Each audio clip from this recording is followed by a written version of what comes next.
যে আজকে যখন একটা গণঅভ্যুত্থানের মাধ্যমে একটা অন্তর্বর্তীকালীন সরকার প্রতিষ্ঠা হয়েছে, তাদের বিরুদ্ধে আমাদের এভাবে করে দাঁড়াতে হয়, বা তাদের মানে তারা কেন এই বিষয়গুলো বুঝে না, এই কোশ্চেনগুলোতে এইভাবে ওঠা উচিত।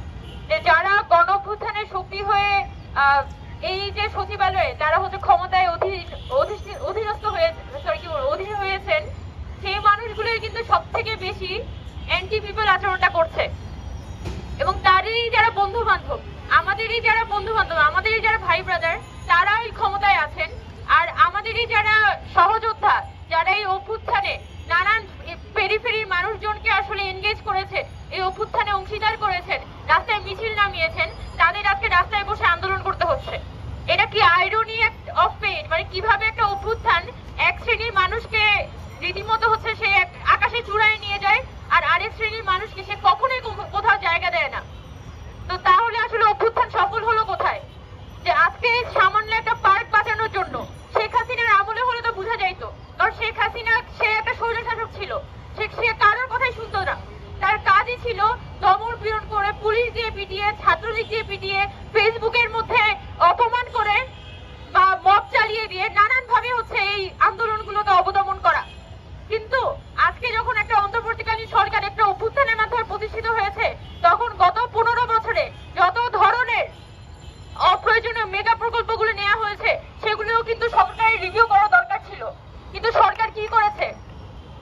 আমরা দেখেছি যে সরকার আগে যত ধরনের অপ্রয়োজনীয় মেগা প্রকল্প আছে, সেগুলোর বেশিরভাগই এখনো পর্যন্ত বাস্তবায়ন হচ্ছে এবং নানান ধরনের আপোষ কিন্তু হয়ে গেছে।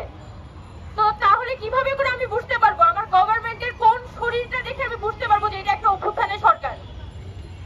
তো আমরা আশা করি যে সরকার আন্দোলনগুলোকে সাবোটেজ করার চেষ্টা না করে, আন্দোলনের যৌক্তিকতার ভিত্তিতে যুক্তি দিয়ে তারা কনভিন্স করবেন, জনগণের সাথে কমিউনিকেট করবেন, এবং আমাদের যারা আন্দোলনকারী ভাইরা আছেন আজকে এতদিন ধরে এখানে তারা ক্যাম্পিং করছেন, এই পার্কটাকে বাঁচানোর চেষ্টা করছেন। এই যে এলিভেটেড এক্সপ্রেসওয়ে, আমার টিউশন আছে জাস্ট রাস্তার ওই পারে, কিন্তু আমি একটা টিউশন করাতাম, এবং আমি প্রতিদিন যাওয়ার পথে দেখতাম যে হাতির ঝিল যে লেকের একাংশ সেখানে ভরাট করে কিভাবে এক্সপ্রেসওয়ে র্যাম্প বসানো হচ্ছিল, এবং আশপাশের যে শিশুরা ওরা বড় হচ্ছে, প্রত্যেকটা দিন ভয়াবহ পরিমাণ ধুলাবালি নিয়ে কিন্তু আমার প্রতিদিন তাদেরকে স্কুলে যেতে হয়। এই ঢাকা শহরে ন্যূনতম বাসযোগ্যতা এই ঢাকা শহরের নাই। গত 15 বছরে এই ঢাকা শহরটাকে কমপ্লিটলি একটা ডাস্টবিনে রূপান্তর করা হয়েছে। আজকে তো আমাদের সময় এসেছে যে আমরা এই ঢাকা শহরটা নিয়ে পরিকল্পনা করব। সরকার আমাদেরকে সবাইকে ডাকবে যে আপনারা ঢাকাটাকে কেমন দেখতে চান, আজকে থেকে 20 বছর পরে ঢাকাটা আপনি কেমন দেখতে চান। কিন্তু সরকার তো কখনো বলে নাই যে এই যে অভ্যুত্থানের পিছনে যে একটা বড় কারণ, যে এই যে ঢাকা শহরের মধ্যে মানুষের যে লিভেবিলিটি, মানুষের যে বাসযোগ্যতা, এটা সংকুচিত হয়ে আসা কিন্তু মানুষের মধ্যে চূড়ান্ত পরিমাণে একটা বিতৃষ্ণা তৈরি হয়েছে। কিন্তু সরকার এই প্রশ্নগুলোকে অ্যাড্রেস করে নাই।